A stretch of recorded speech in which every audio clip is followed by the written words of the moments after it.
All right, welcome back to The Hill. We are following a developing story now. An American soldier currently detained in North Korea after crossing the heavily protected border from South Korea. NewsNation's Joe Khalil is live on Capitol Hill with the very latest. Joe?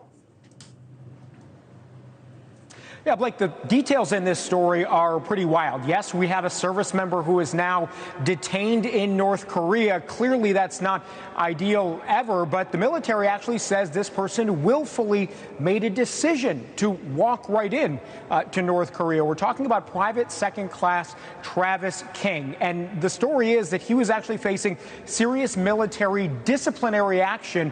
He'd committed some assaults. He was actually serving time in a South Korean prison.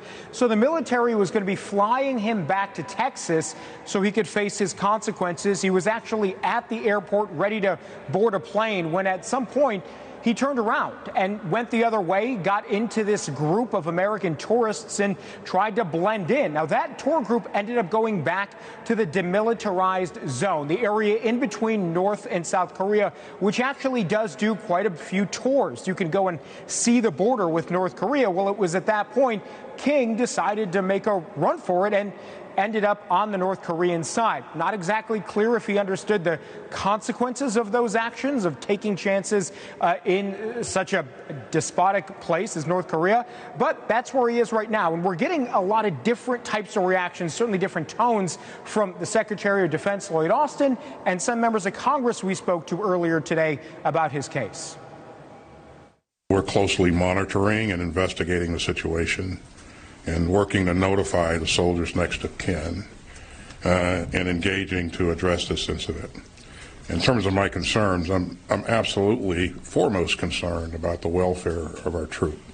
This man made his decision. It was an incredibly stupid mistake. We should not make any significant concession to North Korea in order to get him back. If we start empowering this regime, relieving sanctions from the regime, doing anything that reduces the likelihood that they will stop their nuclear program because one individual decided to make a personal and stupid mistake. Now, Blake, the White House says that their counterparts in North Korea are right now, they're discussing how to bring this situation to some kind of resolution. The United Nations says the same, but Blake, as you can imagine, it's really hard to actually piece together what diplomacy with North Korea actually looks like right now.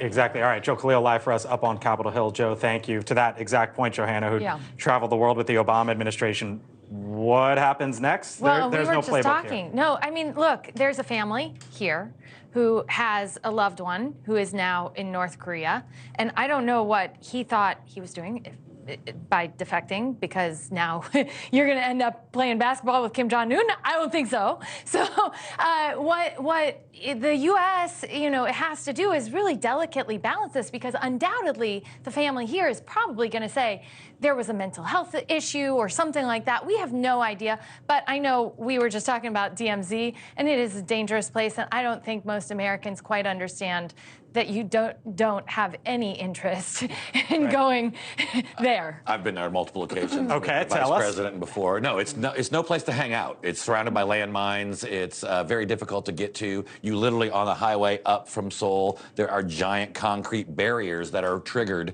on explosives to drop in a moment's notice to block the roadways so North Korea can't invade. It's a horrible place. The fact that he would run and make a run for it is very concerning, but regardless of what he did, regardless of his politics, regardless of the consequences, he's an American and we need to get him back. I disagree. I think we do value individual life here in these United States, but he's a soldier. He certainly understands enough about that nation to understand it's not safe. And he wants But isn't that the extra reason to make sure that he comes back home? He's a soldier. He did it himself. He disobeyed orders. I think if you do the crime, you pay the time. He wanted life in North Korea. Let him have life in North Korea. You don't want an American soldier hanging out in North Korea. It's such a delicate balance. Like, I don't know that it is. I don't think it is. It is one person that has made a significant mistake, and it is a mistake that we will not make concessions for, because that makes us look weak. We don't know not what negotiate intel he has with authoritarians, and Kim Jong-un is an authoritarian. He is a dictator we do not want to get messed up with, so let this guy. We have no idea what we're dealing with. We have no idea what we're dealing with unless we have the intelligence. I find it unlikely we're going to know whether we're going to leave him there on the panel. Didn't get Bob in, but next break, we'll talk to Bob about Taylor Swift. Thanks for watching. Go to newsnationnow.com to find NewsNation on your television provider. And don't forget to subscribe. Click the red button to get more of NewsNation's fact-driven, unbiased coverage.